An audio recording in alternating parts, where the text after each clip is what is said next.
Vamos a divertirnos como locos aprendiendo. Sube, baja, piensa, deja la pereza. La ciencia te llama, es naturaleza. Nada es tan extraño como no aprender.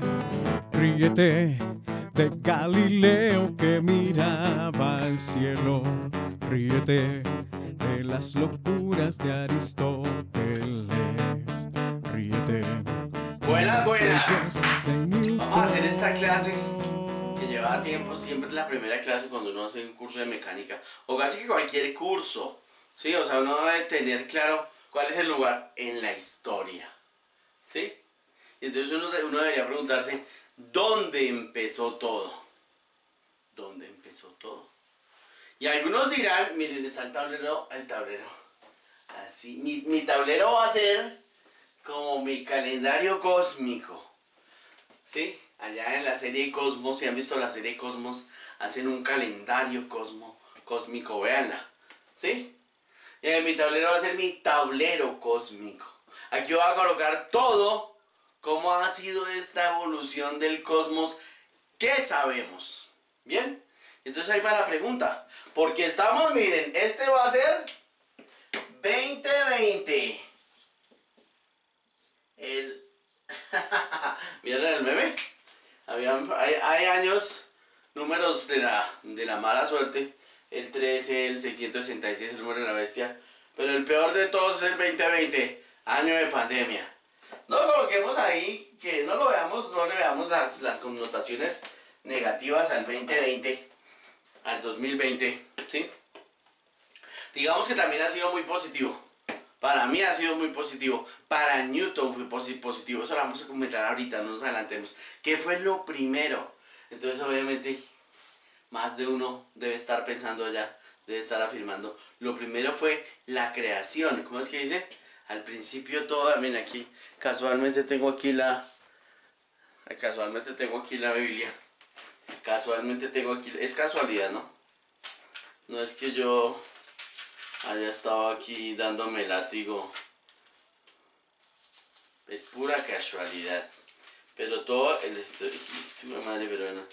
el principio creó Dios el cielo y la tierra.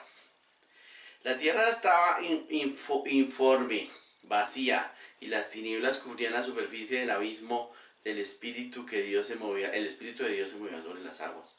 Dijo pues Dios, sea hecha la luz, y la luz se hizo. O sea, así, separó las tinieblas, ¿sí?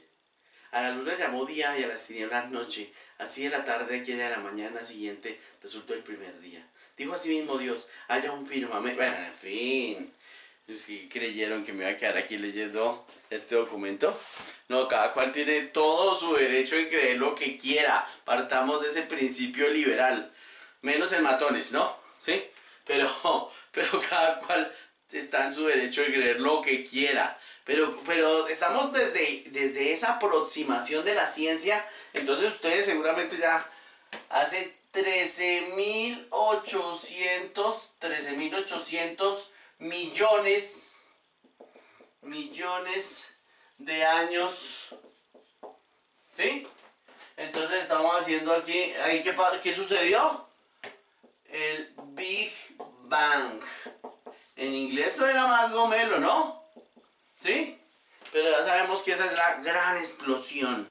O sea, como quien dice, hay evidencia científica suficiente y contundente para decir que hace 13.800 millones de años todo estaba en una singularidad. Y cuando me digo todo, me refiero a todo. La energía, la materia. Básicamente a esas dos cosas podemos reducir todo. Y entonces todo en algún lugar del espacio, que sabrá Dios dónde quedaba, y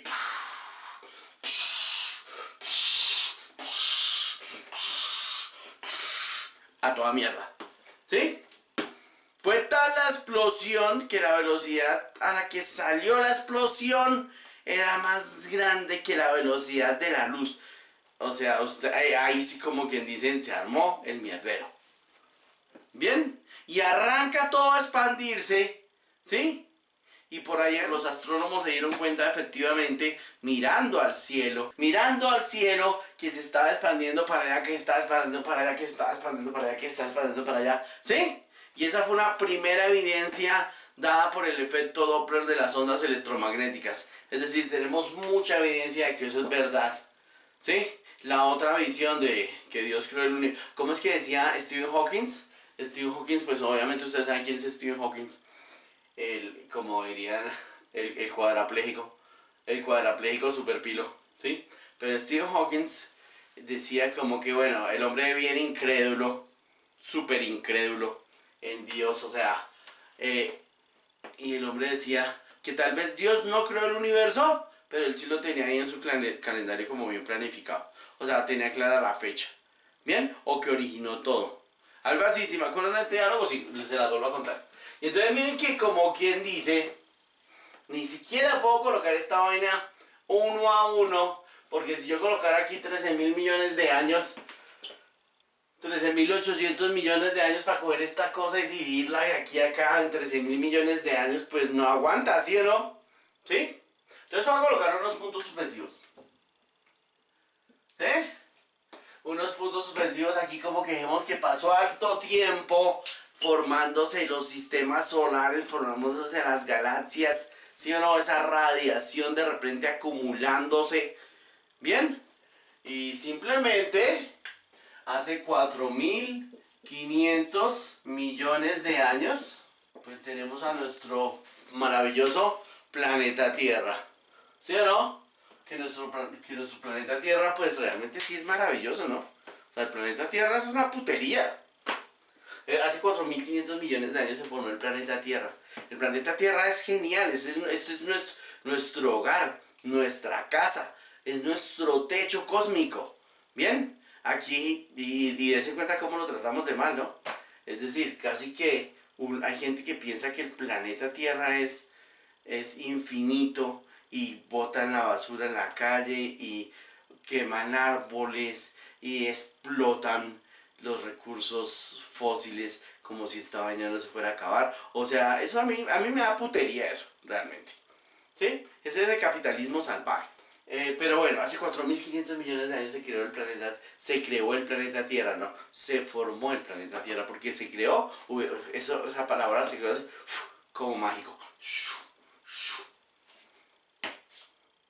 Y entonces digamos que bueno, pues ya sabemos qué sucedió de dinosaurios, pues tenemos toda una idea de lo que es la evolución de las especies, porque bueno, ¿sí? También está bien comprobado eso, ¿no es cierto? Y hace 315.000 años, por allá está como la primera evidencia de lo que se llama el ser humano primigenio, ¿no es cierto? O sea, las primeras evidencias de seres humanos están aquí. ¿Listo? Pero sigue pasando el tiempo. Miren que aquí no guardé la proporción. Si aquí 4.500 millones de años, aquí como pasaron como 9.000, ¿no es cierto? Y de aquí debe haber sido más pequeñito, ¿sí? No millones, ¿no? Por ahí están las primeras evidencias del ser humano, como lo conocemos más o menos hoy en día. ¿Listo? Y por aquí en algún momento de la historia, que finalmente todo esto es para eso, llegamos aquí, a Grecia. Y coloquémoslo ahí, como grande, ¿sí? Como ese lugar en la historia de la humanidad, donde uno puede ubicar a un poco de gente pila que se preocupó por el amor al conocimiento, ¿no es cierto? Son esos griegos los que, mejor dicho, podemos hablar de una vez de las 5 cosas constituyentes de la cultura griega, porque hacen parte de lo que nosotros somos, ¿sí o no? Miren, ahí está, 5 componentes del conocimiento griego. Ontología, ontología, o sea, la relación con Dios, el ser, ¿no es cierto? La ontología, la relación con él. Y es que todos tenemos una relación con Dios, ¿no? Yo por lo menos siempre, sí, no me cojo aquí al látigo, casi no siento culpa por nada, por la pereza, muchas veces, ¿sí?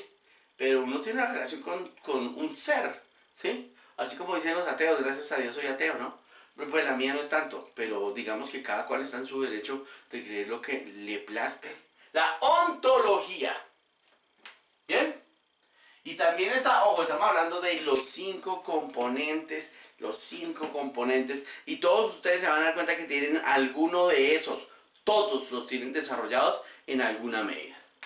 Obviamente también, miren, está la estética. Y cuando uno habla de la estética, pues uno piensa en los benditos griegos. Si ven ustedes miren esas estatuas de los griegos y ven esos vanes así todos, o la diosa Venus, tiene que ver, miren, ontología, los dioses griegos, la diosa Venus, o sea, esa cosa, y la estética, y uno ve a esos griegos, pues usted ve los griegos, perdón, aquí con este encierro también uno va echando aquí, me disculpo, ¿sí? Pero ustedes ven algún griego así todo panzón, así todo, ¿sí? O más bien los ven así como los griegos fortachones y bien armados, ¿no es cierto? La estética tiene que ver con eso, pero más que eso, porque uno dice estética hoy en día, uno dice la palabra hoy en día estética y la gente se imagina es modelos simpáticas, ¿sí o no? Yo también, ¿sí? Más bien simplemente uno debería pensar pues en esto, ¿no? En este gran aporte que hicieron los griegos a la cultura, a nuestra realidad, ¿no es cierto? ¿Sí? O sea, los Juegos Olímpicos. Ahí está.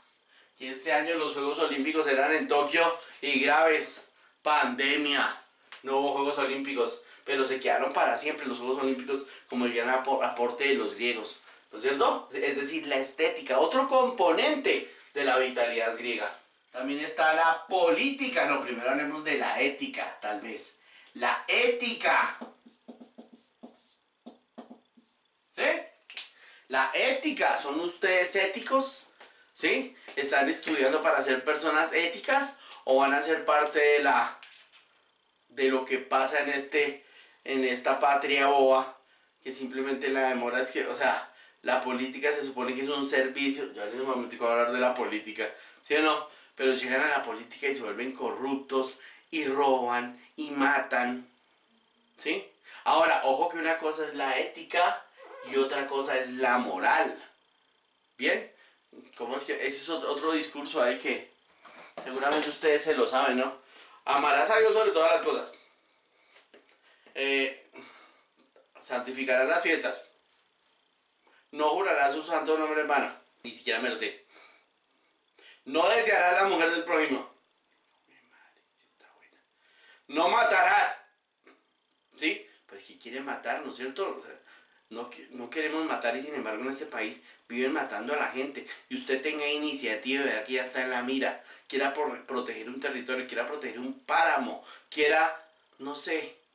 Bien, es un peligro. Aquí en Bogotá más bien estamos como de alguna forma en esta burbuja, ¿sí? Pero sabemos que este país, básicamente yo sí creo que este país es una inviabilidad, complicada la cosa. Pero sí, ustedes, es decir, esos de los que estaba hablando, esos mandamientos de la ley de Dios, ¿sí? No fornicar. Y si está... Bueno, no sé, ¿sí?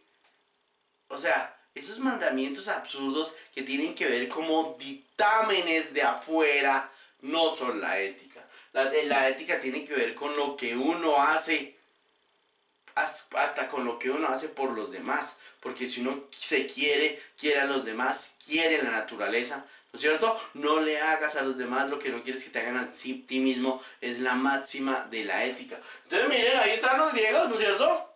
Y entonces de la ética casi que se confunde la ética con la política, ¿no es cierto? Porque la política y la máxima de la política para los griegos es la democracia. Pero para que haya democracia efectiva, para que esta cosa tenga sentido, la gente debe tener criterio. Y para que la gente tenga criterio, la gente debe estar bien educada, ¿no es cierto? Y aquí no nos quieren educados también es por eso, ¿sí o no? Porque entre más bruticos va a ser más fácil comprarlos, chantajearlos, coaptarlos, manipularlos, ¿no es cierto? Y entonces yo simplemente digo que en este país no tenemos democracia. Esto es una mentira. Bien, y llevamos 200 años de mentiras.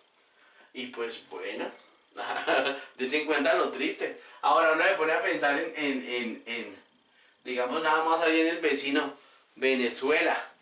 Difícilmente uno puede criticar eso porque los sistemas económicos son diferentes, ¿no es cierto? Entonces los intereses de acá, desen cuenta que aquí solamente favorecen las multinacionales, solamente favorecen a los bancos, solamente, es decir, si ustedes analizan eso, no, aquí no se tienen que esforzar mucho.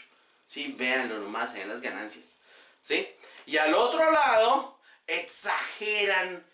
O sea, también los que están en el gobierno se quedan con los recursos naturales, quebraron a un país que era rico. Quiebran a un país que seguramente sigue con las mayores reservas de petróleo y lo tienen quebrado. Un país donde la gente era rico y no, más bien los colombianos salían huyendo de aquí para irse allá a Venezuela a que los protegieran porque aquí era una mierda y siempre ha sido una mierda. ¿Sí? Y no ahora, y resulta que los venezolanos ahora están para acá y ahora por pandemia se están devolviendo. No, mejor dicho, Latinoamérica, muchachos. Bueno, Latinoamérica no, el mundo es así. Y lo último, ahora sí, el conocimiento.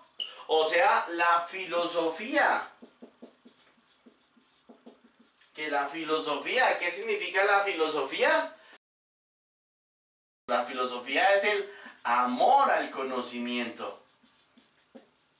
Y seguramente, si ustedes están allá sentados viendo este capítulo, ¿sí? Seguramente es porque están convencidos de que quieren el conocimiento, de que quieren progresar, ¿no es cierto? Y esa es nuestra labor. Y miren, aquí están los 5 ejes de la acción griega. Ahí están. Todos tenemos en nuestra medida alguna relación con Dios. Algo estético debemos tener, ¿no es cierto? Estamos en un mundo de compra continua, nos estamos vendiendo todo el tiempo. Ética, por favor, ténganla. Política, tenemos que participar más de estas instituciones, tenemos que fortalecerlas. Y el conocimiento, ¿quién no quiere saber más? ¿Listo? Y entonces cuando llegamos a Grecia, y estamos hablando por allá del siglo VI antes de Cristo, séptimo antes de Cristo, ¿sí? Pues simplemente aquí podemos colocar puntos suspensivos. Se le tiene que venir a uno mucha gente a la cabeza. Se le tiene que venir a uno mucha gente a la cabeza. O sea, muchos griegos se le tienen que venir a la cabeza. ¿No es cierto? Porque no hay de otra. Bien, está Platón, ¿sí? Con su mundo de las ideas. Está Sócrates, ¿no es cierto? Está el del juramento de Hipócrates, ¿no es cierto? El juramento hipocrático. Casi que uno coge un libro y uno empieza a estudiar cualquier cosa, y hay un griego. ¿Sí? Pues porque sí, ¿no es cierto? Pues también deberían haber árabes y orientales, porque el asunto es por allá. Es decir, si uno hiciera un mapa de Grecia y uno pensara en la historia de Grecia, bueno, primero hablemos de todos estos griegos notables, porque quiero colocar gente aquí, quiero colocar gente acá. Por ejemplo, uno debería hablar de Tales, ¿no es cierto? Tales de Mileto, ¿sí? Uno debería hablar ya unos diferentes. Voy a colocar aquí Arquímedes. Arquímedes es genial. Arquímedes es un personaje genial, ¿sí? Arquímedes descubrió el principio de Arquímedes. Cuentan que un rey, no me acuerdo el nombre del rey, ni me importa, ¿sí? Pero el rey le dio a Arquímedes, tome una corona.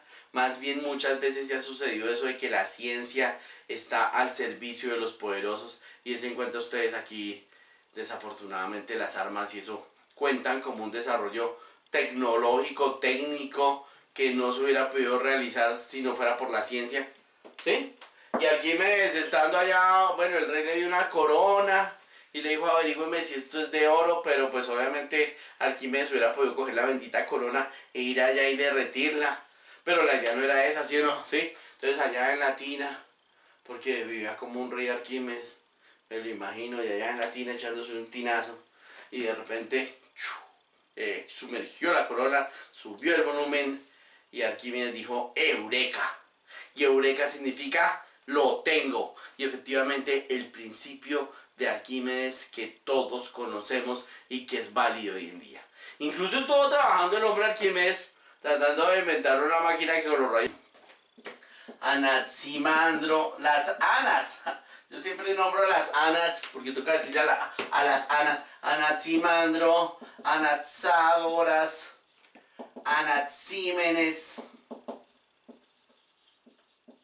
No va a ser tan específico con estos que dijo cada uno. Uno de esos creían el apeirón, otro creían en el aire como elemento constitutivo, otro creían el agua.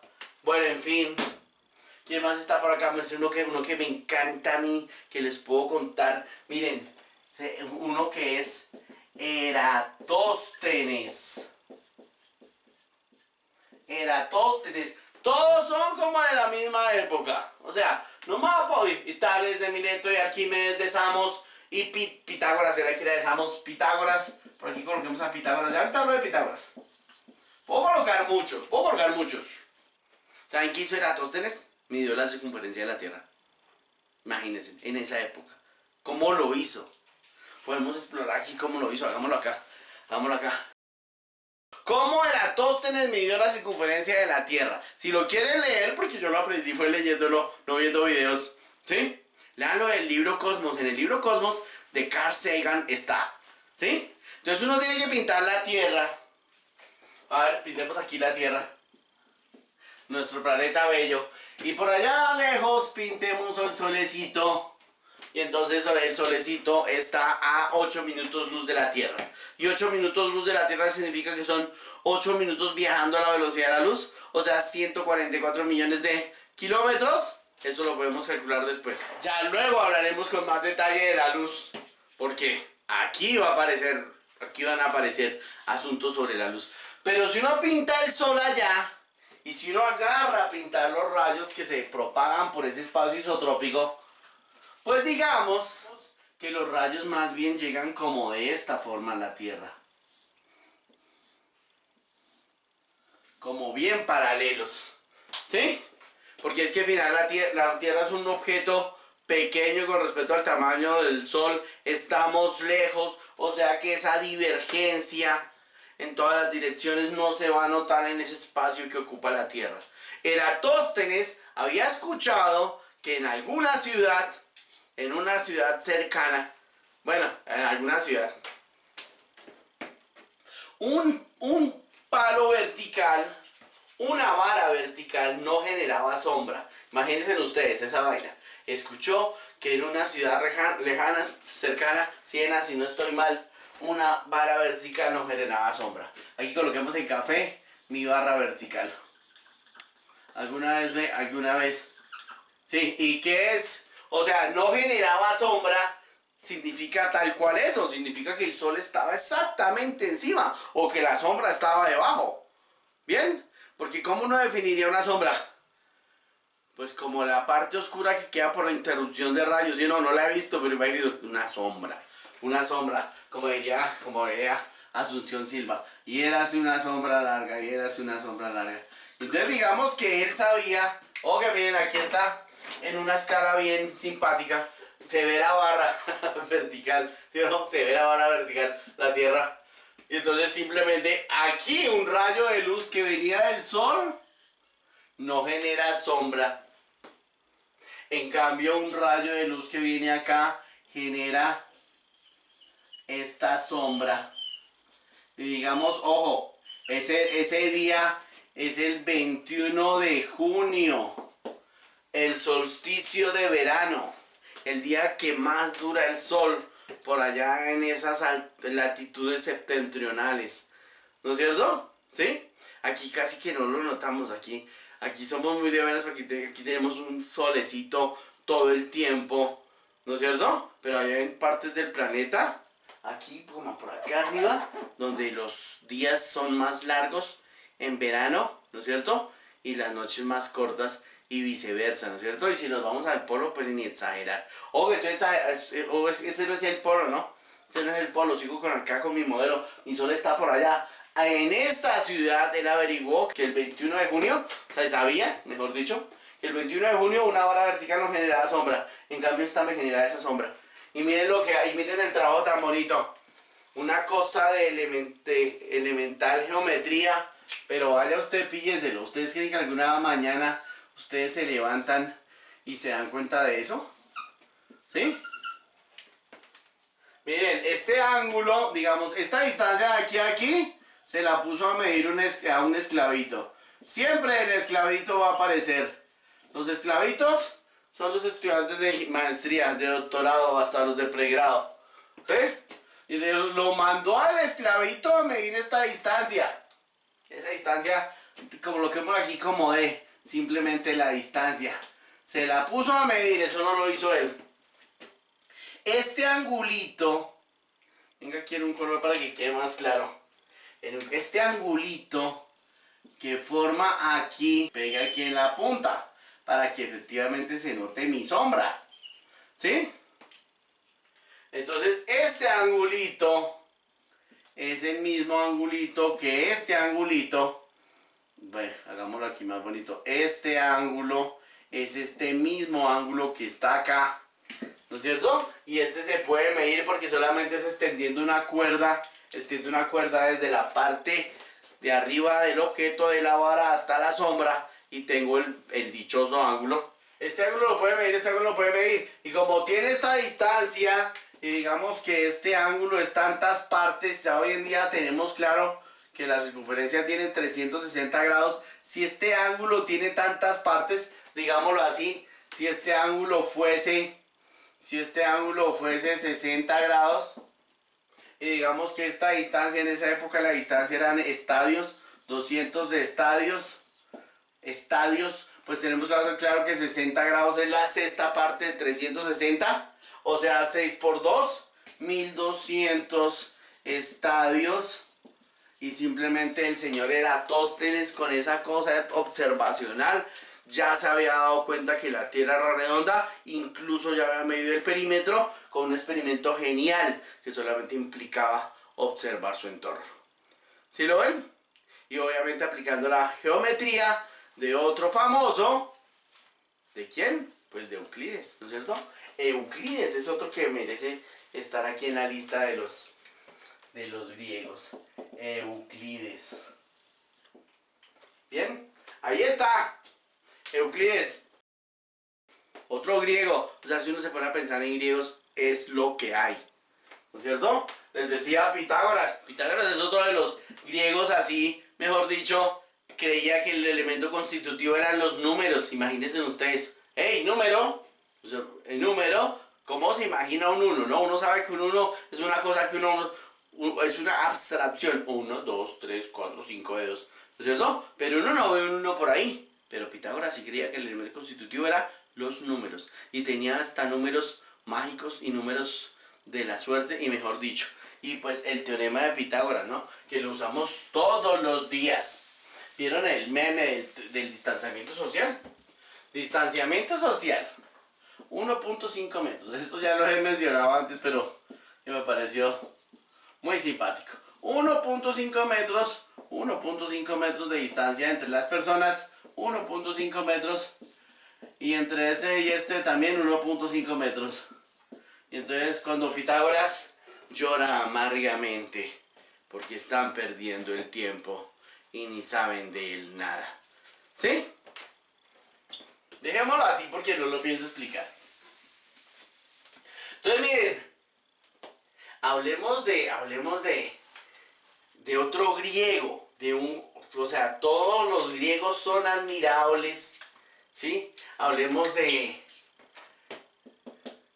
Aristóteles. Aristóteles. La influencia de Aristóteles es fundamental. Porque es que miren ustedes que Aristóteles fue filósofo, político, ético, biólogo, botánico. Cuando ya estaba veteranísimo, le dio por meterse a ser físico. Es decir, noten ustedes que aquí hay unos en particular. Todos los que coloqué aquí no coloqué a Platón, no coloqué a Sócrates, no coloqué a Heráclito, no coloqué... Aquí estamos hablando de los que se dedicaban a buscar la naturaleza de las cosas en la naturaleza. ¿Sí? Es decir, los que se van a denominar con el tiempo físicos, los fundadores de la física, que es ese esfuerzo del hombre por buscar comprender la naturaleza en la naturaleza misma. ¿Bien?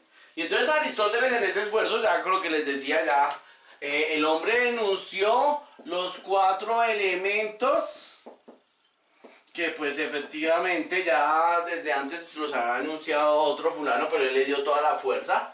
Bien, esos elementos pues desde el más tierra, agua, aire, fuego, ¿sí? Y el universo está de acuerdo al lugar natural. El universo está organizado de acuerdo al lugar natural que está dado por esos elementos. Miren lo que yo siempre hago.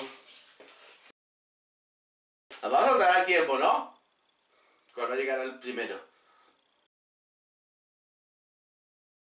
Otra vez.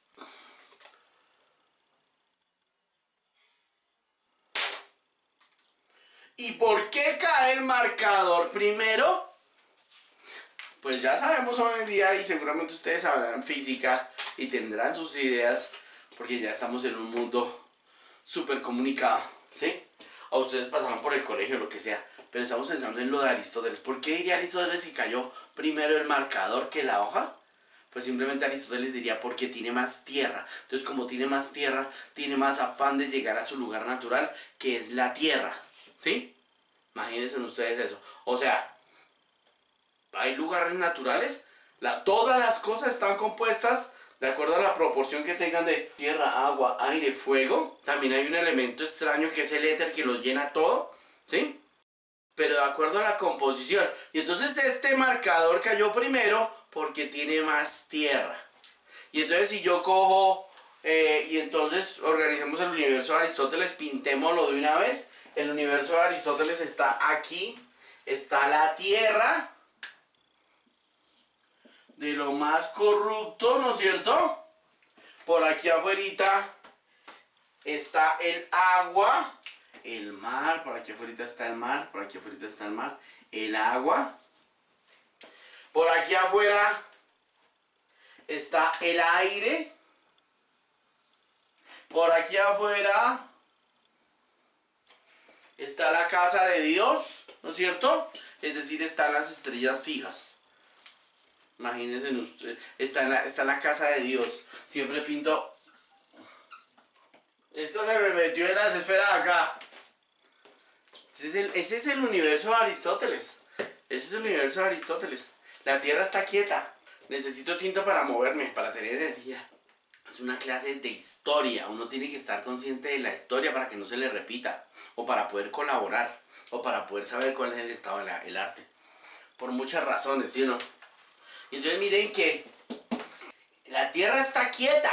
Aquí. ¿Sí? Si ponemos una nube está aquí. ¿Sí? Porque es una combinación entre aire y agua. Un pajarito vuela por aquí en el horizonte porque tiene alitas que tienen partículas de aire y le sirve para volar. Si cojo una llama, si cojo, o mejor dicho, una vela, la llama de la vela apunta hacia arriba porque está buscando el fuego etéreo, ¿no es cierto? Bien, ese es el universo de Aristóteles. De la misma forma como hay lugar natural, hay estado natural, y el estado natural es la quietud. Si algo está quieto, se deja quieto, porque si se mueve, se violenta. Miren ustedes, aquí tengo una silla. Yo llego y la empujo para allá. Bueno, quieta. Entonces se detuvo de una, no tiene ni rodachines, ¿sí? Pero lo que está quieto, se deja quieto. Ese es el universo de Aristóteles. Muestra a ver de qué otro griego hablamos. Y simplemente tenemos que mirar un poco de historia, porque si pensamos en Grecia, entonces por aquí tal vez me va a quedar horrible, no importa. La península ibérica, por aquí la península itálica, por aquí Marruecos y por aquí ya África. Y por aquí, este pedazo, por aquí es Grecia. Bueno, realmente como por acá, porque esa es la península itálica, no es tanta Grecia, y por aquí Londres. Y bueno, los griegos no eran un pueblo guerrero, pero los romanos sí, eran los imperialistas de la época. Eran los que se querían quedar con todo de la época. Y efectivamente lo hicieron. Efectivamente los romanos, que tenían su asiento como por acá, terminaron ocupando todo este territorio, inclusive Alejandro Magno quiso ir por allá hasta Oriente. Todo esto terminó en manos del Imperio Romano, ¿sí? Pero el Imperio Romano no destruyeron las costumbres de los griegos, más bien los griegos se mimetizaron ahí, ¿no es cierto? Entonces muchos de esos componentes griegos de los que hablábamos terminando siendo componentes romanos. Y entonces dense cuenta que por aquí tenemos que colocar el nacimiento de Cristo, por aquí, en nuestro esfuerzo, pues por aquí está Cristo, ¿sí? El año 0, y al poquito tiempo, el Imperio Romano termina cristiano. Termina siendo cristiano, o sea, termina el emperador volviéndose cristiano, y con el tiempo aparece la Iglesia Católica, y con el tiempo aparecen los problemas para los que se atreven a pensar diferente. Hay un tiempo oscuro, como el del siglo VIII, todo sea por la pedagogía. Hay un tiempo oscuro donde la gente no tiene necesidad de pensar, donde la gente no debe pensar. Viene siendo como el tiempo de ahora, donde el tiempo de ahora tiene algo de oscurantismo, ¿no? Las redes sociales quieren mandarnos a pensar. Hay muchos políticos que quisieran que no pensáramos, ¿no es cierto? Que quisiéramos que simplemente les creyéramos y ya. Pero uno debe tener hasta olfato para eso, ¿sí? ¿No? Miren, una época, y tal vez en el tablero, esta época quedó muy grande en mi tablero cosmológico. Pero la verdad es que esa época es desafortunadísima. Y no es que no haya habido gente pila en esa época, porque siempre ese apéndice que tenemos los seres humanos, que se llama cerebro, nos da la oportunidad de entender qué es lo que pasa. ¿Cómo se llama esa época? El oscurantismo. Casi que uno podría decir que dejaron el protagonismo los griegos y que no pasó nada, pero si uno hace un estudio más detallado se da cuenta que sí pasaron cosas. Imagínense ustedes qué aburrimiento haber nacido en el oscurantismo, ¿sí? Usted no tiene derecho a pensar, no tiene derecho a opinar, no tiene derecho a leer, no tiene derecho a instruirse, usted solamente tiene que hacer caso. Además que el modelo económico estaba muy de la mano del modelo intelectual, ¿no es cierto? El modelo económico donde había un poco de feudales que hacían lo que se les daba la gana, los imperios que se quedan con grandes extensiones de tierra. Ojo que la cosa no es tan así, toca estudiar bien el asunto acá para no ser tan injustos. Sí, es cierto, miren, los romanos vinieron, se quedaron con Grecia, eran el imperio, se volvieron cristianos, vinieron también mucho tiempo, fueron invadidos por los árabes. Hay que ver que por aquí hay una cantidad de árabes que colaboran con el estudio de las cosas, no se les da el suficiente mérito. Está el Javír, ¿no es cierto? Todo ese movimiento de la alquimia que se pretendían convertir, hacer la transmutación de los elementos. Bien, pero el oscurantismo, mejor dicho, es la patada. En el oscurantismo mandaba la iglesia, ¿sí? Y vuelvo y les digo, qué aburrimiento. El método de aprendizaje del oscurantismo era la fe. La fe. Como dice el versículo, no me acuerdo. La fe. Seguridad de lo que se espera, prueba de lo que no se ve. ¿Sí? Era tan así que los sacerdotes hacían las misas de espalda al público, ¿no es cierto? Fe. Toca creer. Pero no, eso no funciona. ¿Cómo así que la fe? ¿Cómo así que este conocimiento incluso lo tenían lo administraba la iglesia y ellos le daban la interpretación? De tal forma que el universo de Aristóteles quedó pero como anillo al dedo. la tierra, la máxima creación en el centro, quieta, ¿no es cierto? Y allá afuera la casa de Dios. Y entonces ese espacio entre la tierra y la luna, el espacio sublunar donde están todas las cosas imperfectas, y de allá para adelante los movimientos, las cosas que se mueven en movimiento circular perfecto. ¿Bien? O sea, básicamente una locura. ¿Listo? Y entonces, pero bueno, menos mal. No sé, yo me pongo a pensar siempre, no piensa en esta evolución, en estos 4.500 millones de años que tiene el planeta, 315.000 años del Homo sapiens, y llegamos a este momento, o si no hubiera habido oscurantismo todo este tiempo, tal vez el planeta no habría calentamiento global, ¿sí me entienden? Unas por otras, cosa simpática.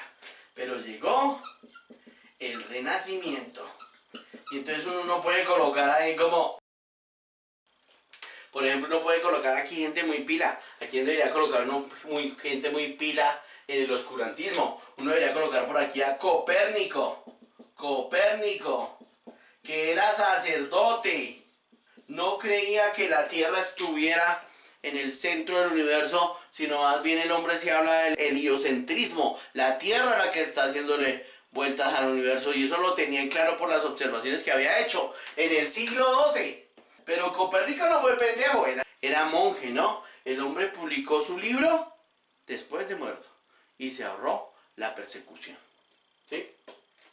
Pero volvemos, el renacimiento, esto me quedó feo, el renacimiento de las ideas griegas como ese movimiento contundente. Miren, no puedo colocar aquí como unas fechas específicas porque el proceso no fue tan así. Se empezó a oscurecer la vaina, se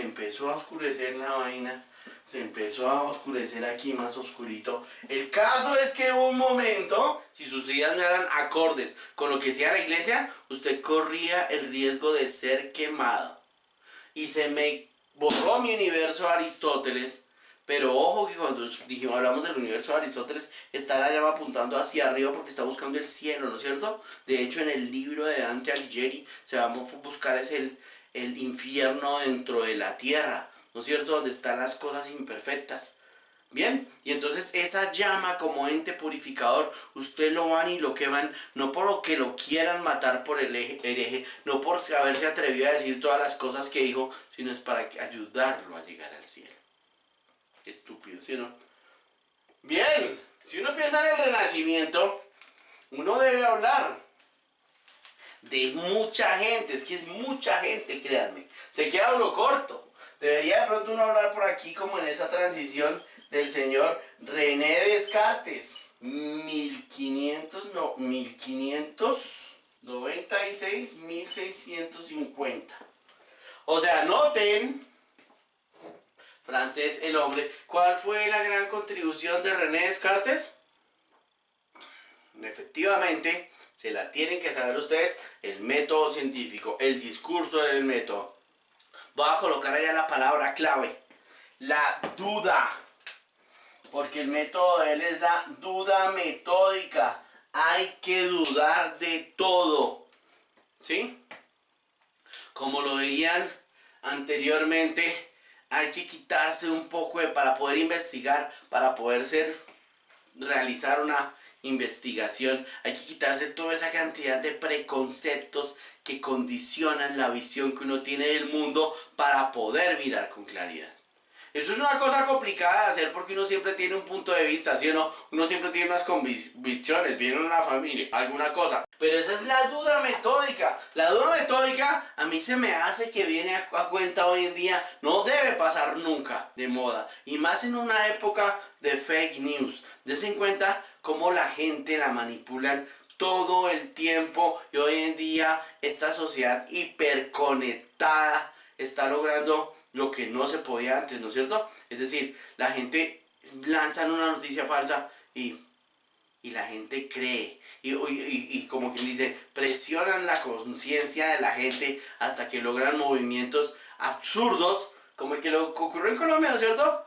Ganaron los del no votaron a la paz. Ganaron los los que querían guerra, pues estamos otra vez en guerra, ¿sí? O lo que sucedió en el Brexit también, ¿no es cierto? ¿Sí? Ganaron los que... Es decir, son tan poderosas las redes sociales, están tan llenas de mentiras, que sencillamente ustedes deben y tienen el derecho de destronar la fe. La fe no es una forma de conocer. Borrémosla aquí, ¿sí? Sí, listo, para lo que tenga que ver con asuntos de Dios y con asuntos de... unos asuntos diferentes, pues sí, la fe. Pero la fe no es una forma de conocimiento. El conocimiento pasa por un esfuerzo. Pasa por el esfuerzo primero de querer, de tener voluntad y de invertir un poco de tiempo. Y entonces esas fake news, ¿no es cierto? Mentiras que vienen siendo bombardeadas todo el tiempo. Muchachos, hay que leer. Todo esto ustedes lo encuentran en los libros. Y hablamos de René Descartes. Miren, tenemos que hablar de un poco de gente. Antes de tenemos que hablar, por ejemplo, de este señor Leonardo da Vinci. O sea, aquí como quien dice, no me va a alcanzar el tablero. Leonardo da Vinci. También uno podía, no sé, muchos. Hablemos en particular de los físicos. Metámonos de una vez con Galileo Galilei. 1564-1642. Miren acá, como un poquito contemporáneos, ¿no? Sí, Francia, Italia, al ladito. Bien, Galileo Galilei vino a luchar contra el modelo aristotélico. Galileo vino directamente a enfrentarse con Aristóteles. Más bien con la física aristotélica, pero ojo, era lo que se enseñaba en ese momento. De hecho, Galileo enseñaba física aristotélica. ¿Bien? Pero, y no contra Aristóteles. Yo no creo que el señor Aristóteles se haya inventado eso del cielo y del infierno. ¿Sí? De repente, más bien, ese sistema del que ya hablamos le sirvió bastante a esta iglesia que estaba... pues en el plan de que la máxima obra de Dios era el ser humano. Y la verdad es que este universo es tan vasto, 13.800 millones de años se sigue, ¿no es cierto? Que ustedes de verdad creen que estamos solos en el universo. La verdad yo no creo que seamos tan... O sea, pues la cosa exclusiva para el ser humano. No creo. Y entonces, ¿qué hacía Galileo Galilei? Hay mucho que decir sobre Galileo Galilei. El padre de la física experimental. No se inventó el telescopio, pero lo empezó a perfeccionar y lo perfeccionó de tal forma que miraba los astros, ¿no? ¿Sí? Es decir, se dio cuenta que la luna no era perfecta, translúcida, como decían los aristotélicos. Se dio cuenta de que el sol tenía manchas. Se dio cuenta de los satélites de Júpiter. No notó los anillos de Saturno, pero 50 años después el señor Huygens lo iba a hacer. ¡Ah! Se me olvidó. Lo voy a colocar por aquí más adelantico. 50 años después el señor Huygens, pero para que no me olvide, Huygens.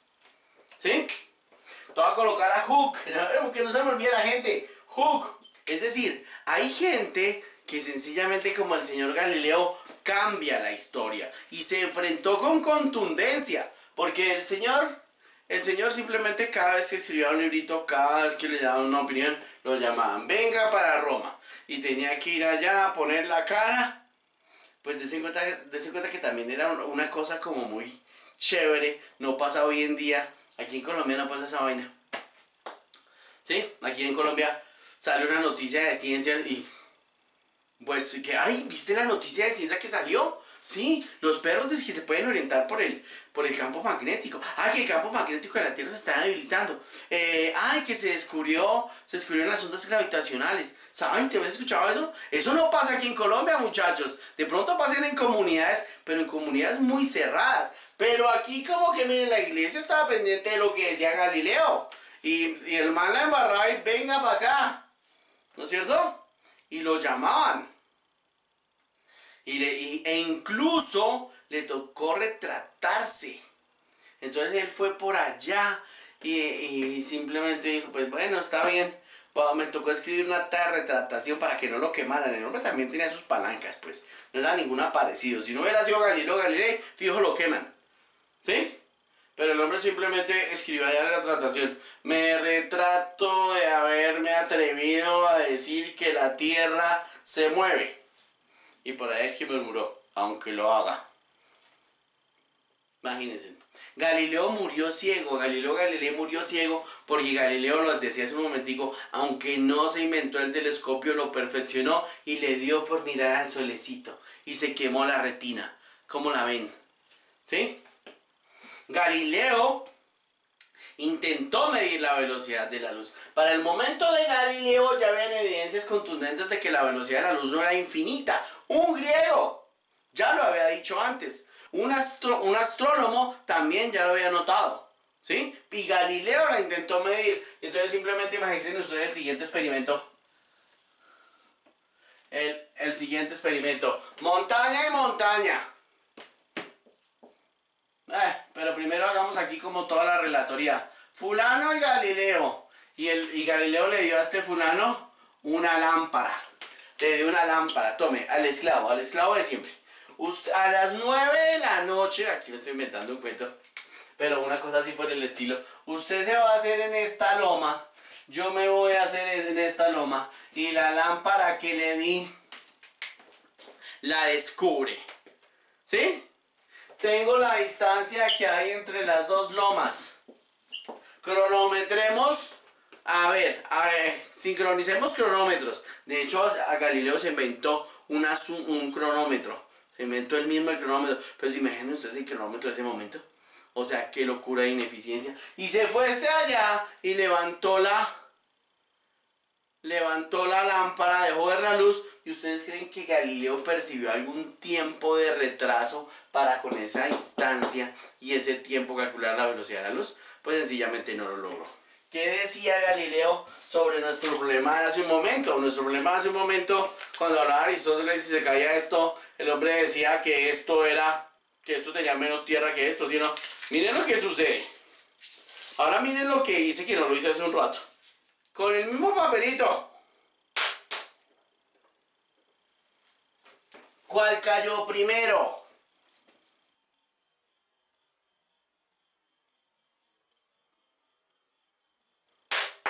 Y Galileo hizo todo un diálogo sobre los dos sistemas del mundo para debatir las ideas de Aristóteles. No olvidemos, Galileo se dio cuenta, porque él al principio enseñaba a Aristóteles. Piensen en lo siguiente,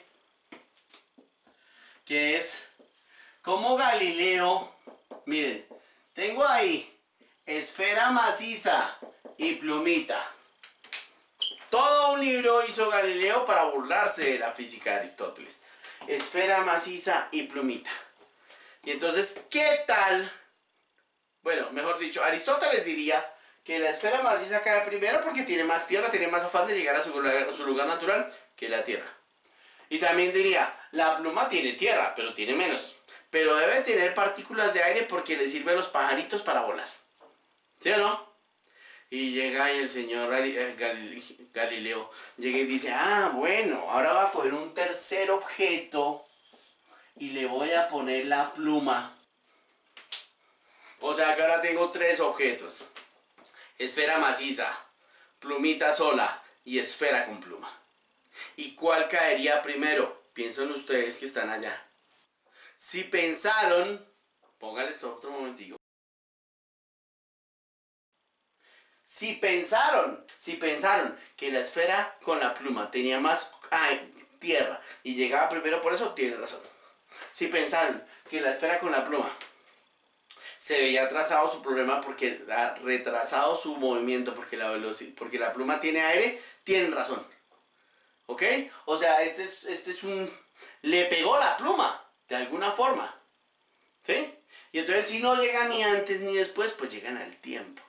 Y hace poquito, no me acuerdo el año, creo que 2017, unos desocupados, ¿sí?, se pusieron e hicieron una gran bodega y colocaron dos elementos estos y soltaron una plumita e invirtieron un poco de dinero porque sacaron el aire del interior y caían así bellamente, como sabemos hoy en día que caen los objetos cerca de la Tierra con una aceleración de 9.8 metros sobre segundo al cuadrado en promedio. ¿Bien? Vamos a divertirnos como locos aprendiendo. Sube, baja, piensa, deja la pereza. La ciencia te llama, es naturaleza. Nada es tan extraño como no aprender. Ríete de Galileo que miraba al cielo. Ríete. Sí, miren, antes de mencionar al que sigue, uno debe hablar de una cantidad de gente que está aquí, que está como en la frontera, que como que sufrió esos abatimientos dados por la persecución de la Inquisición. Uno debe mencionar, por ejemplo, a Tycho Brahe, ¿sí? Astrónomo. Uno debe mencionar a Kepler, O sea, son mucha gente la que ha trabajado en eso. Obviamente uno menciona aquí el momento histórico, más el momento histórico y los más relevantes. Y más relevantes que Isaac Newton, 1642, 1727, tal vez no haya. Porque ¿quién era Newton? El putas de la física clásica, no se les olvide. Sí, que esperaban que decir. El padre fundador de la física. El 5 de julio, muestra dónde colocamos esa fecha que va a llegar al presente, miren. 5 de julio de 1687. Esa es la fecha de publicación de los Principia. ¿Sí? Principios matemáticos de filosofía natural. Newton, que nació cerca a Londres, a los 18 años entró en el Trinity College, ¿sí? A los 23 años le tocó devolverse a la casa donde había nacido porque en Londres había una peste bubónica, ¿bien? Una peste inoculada por las ratas, o sea, mejor dicho, pandemia. Pero en ese momento ni siquiera se sabían las causas. Dense en cuenta de la maravillosa ciencia que tenemos, que hoy en día nos tiene prácticamente al borde de ya tener una vacuna para este COVID. Bien, pero en esa época solamente tocaba distanciamiento social. Menos mal que a Newton no le quedaba, 5 de julio, eso quedó feo. Menos mal que a Newton no lo quedaba difícil, porque Newton era un rabón. Entonces simplemente salió del Trinity College y se fue a 100 kilómetros a donde había nacido. Y allá estuvo enclaustrado 2 años. Y dicen los que hacen la historia que en esa época fue una época muy fructífera para él. Realmente es que era como el momento. Tenía que haber un Newton, así no hubiera Newton. Eso puede ser otra forma de ver la vaina, la historia. ¿Sí o no? Yo la verdad creo que tenía que haber un solo Newton. Newton es el putas de la física clásica. Miren, esos, los Principia, el nombre Principios Matemáticos de Filosofía Natural, alias los Principia. Con eso, él fundó la física clásica. Hizo las leyes de Newton. Obviamente la ley de Newton se llama ley de Newton por la ley de Newton. Prácticamente Galileo le dejó enunciada la ley de inercia. ¿Sí o no? Miren que Galileo murió en 1642 y Newton nació en 1642. Algunos he escuchado unas teorías absurdas que dicen que el espíritu de Galileo, que murió en Italia, se le pasó al espíritu de Newton, que nació en Inglaterra. Huevonadas que se inventa la gente. ¿Sí o no? Pero busquen ustedes por ahí, verán que esas teorías hay. Esas teorías existen. Y entonces miren el título, Principios. Bueno, principios. Matemáticos. Newton creía que Dios era matemática. Era matemático. De pronto Dios es una mujer y es matemática. No sería genial, si no. Me gustaría más. De filosofía natural, que la filosofía natural lo que hoy en día es la física. ¿Sí? Y entonces, de hecho, Newton creó el cálculo diferencial, el cálculo integral. En su momento estaba en problemas con un alemán, coloquémoslo acá, coloquemos por aquí al señor Leibniz. Newton estuvo en la contienda por los créditos, pero es que la deducción de Newton tiene que ver con la naturaleza, con el movimiento. A Newton le sirvió el cálculo para poder modelar la naturaleza. Por eso miren ese título, Principios Matemáticos de Filosofía Natural. Diosa debe ser matemática. ¿Sí? Genial. O sea, y Newton con lo que se cuenta, miren, eso es lo que se llama en la historia un cambio paradigmático. Eso es lo que se llama un cambio paradigmático. Es decir, él fundó, y vale la pena colocar aquí, como quien dice, desde él hasta, coloquemos hasta por, no, miren, el 2020 quedó aquí arrinconado. El 2020 quedó como por acá. Coloquémoslo por aquí, el 2020, también año de pandemia. Newton creó el paradigma de la física clásica. Hizo un cambio revolucionario con el que pudo haber revolución industrial, con el que, mejor dicho, dio el marco, dio la forma de investigar cómo se debe crear ciencia. Y entonces con las leyes de Newton, pues simplemente, digamos, qué sé yo, uno debe empezar a mencionar gente. Empieza a mencionar a Faraday, Michael Faraday, ¿no es cierto? Coulomb, ¿sí? Es decir, no sé, tanta gente, Maxwell, James Clerk Maxwell, ¿sí? Boyle, no, Boyle es más de acá, Boyle es como de acá, como de este momentico, miren los primeros esfuerzos por investigar. ¿Sí? Aquí uno puede colocar una cantidad de gente, inclusive podemos colocar aquí en el límite de la frontera a Max Planck, que tal vez no sabíamos qué hacía, al señor Hertz, al señor Thomson. O sea, mucha gente llegó a creer que ya todo estaba hecho. Y no porque todo estuviera hecho, porque por ejemplo miren que las contribuciones de Newton en el electromagnetismo fueron minúsculas, no fueron contundentes, ¿sí? En cambio Faraday o Maxwell y contribuyeron notablemente. Lo que pasa es que básicamente se planteaban la idea, miren, ya Newton dio el marco general, solamente hay que pensar como Newton y listo. Y así se desarrollaron una cantidad de campos de la ciencia física en particular. ¿Sí? El electromagnetismo, los fluidos, la estadística, la termodinámica. ¿Bien? Entonces todo eso que coloqué aquí en azul es lo que se llama la física clásica. Todo esto es lo que se llama la física clásica, que hoy en día la estudiamos y que por supuesto la seguimos aplicando. Básicamente la física de las cosas macroscópicas es la física clásica. Sirve de marco de referencia para muchas cosas y la necesitamos saber. ¿Y entonces quién fue Newton? Aprendieron algo. Bien. Pero resulta que en 1905, y aquí ya vamos a empezar, miren que 13.800 millones de años, y ya voy aquí. En 1905 aparece uno que ustedes van a conocer. El señor Albert Einstein. No voy a colocar la fecha de nacimiento y de muerte de Albert Einstein, porque Albert Einstein nació ese día. Albert Einstein, estudiante más bien rebelde, más bien con malas notas, más bien salía con unas preguntas así, unas preguntas corchadorcísimas.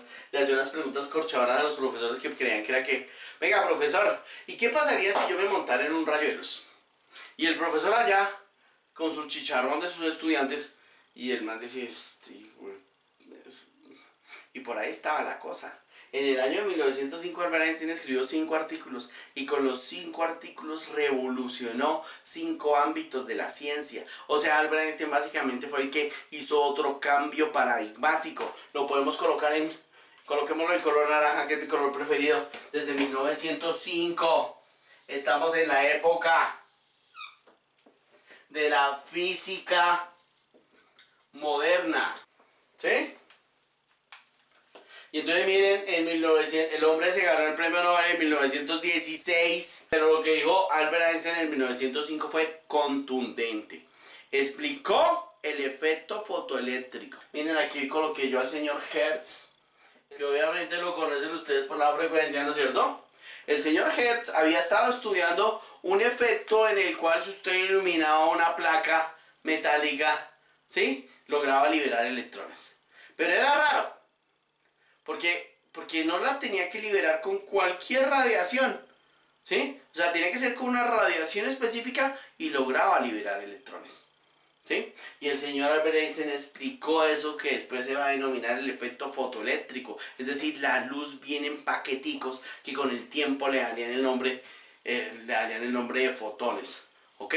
Y con eso empezó a fundar la mecánica cuántica, a darle interpretación a eso que el señor Max Planck había encontrado en el año de 1900 por pura casualidad, que era la cuantización de la energía. La energía viene en paqueticos, pero él no se creía mucho el cuento. El señor Albert Einstein le dio sentido y lo explicó y utilizó esa cuantización cuando la luz viene en paqueticos. Hagan ustedes de cuenta que está haciendo un sol allá genial afuera, se nota aquí. Digamos que yo tuviera frío aquí adentro y dijera me va a calentar, pues hago así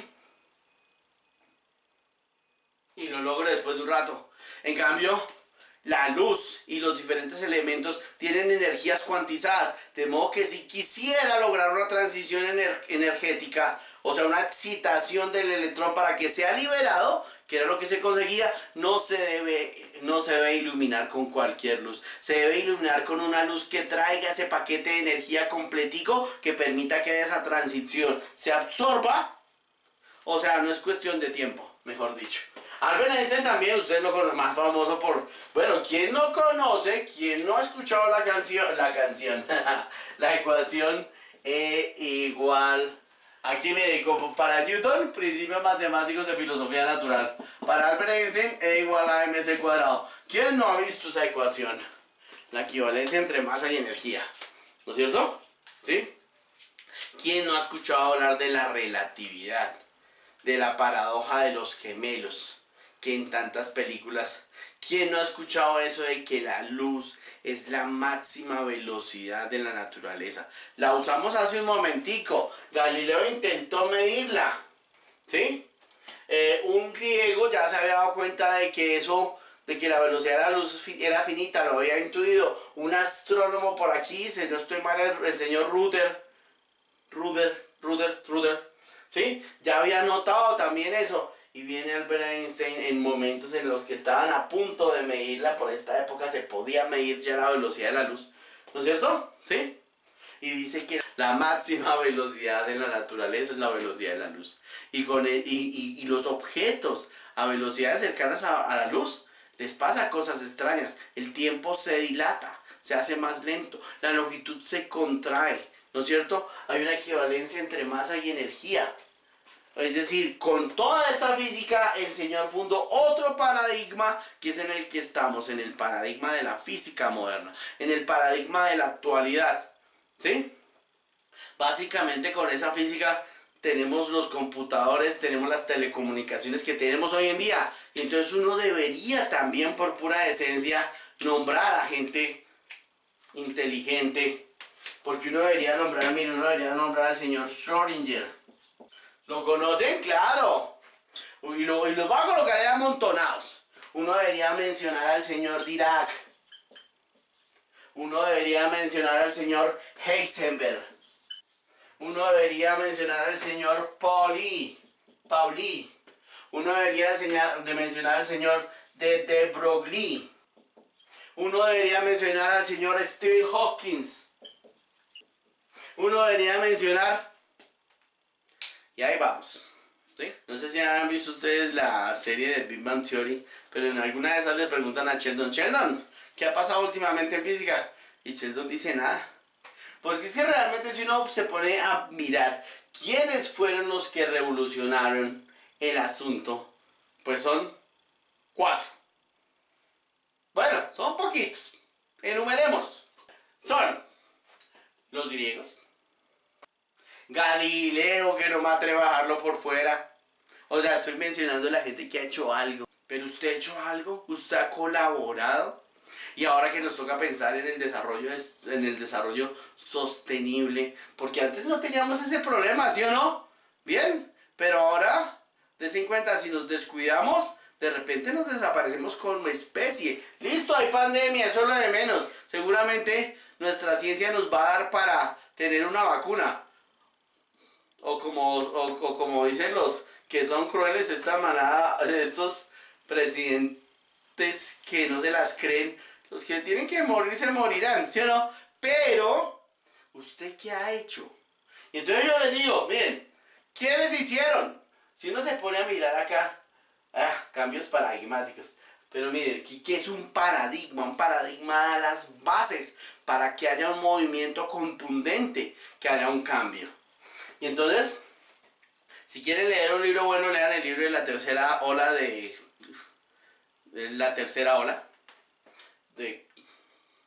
Alvin Toffler, creo que se llama el nombre. ¿Sí? Y miren, aquí tenemos unos cambios paradigmáticos contundentes. Los griegos, es un paradigma. ¿Sí o no? Tuvieron el dominio en un momento del conocimiento. El oscurantismo de alguna forma también es un paradigma, desagradable de hecho. Pero viene el Renacimiento y Newton se inventa el paradigma de la física clásica contundente. Y Albert Einstein con su física funda otra forma de pensar porque hace una física que no se lograba explicar con la física de Newton. ¿Bien? Otro paradigma que puede haber que ser aquí importante que uno no coloca en algún momento por aquí en algún momento antecitos, la agricultura.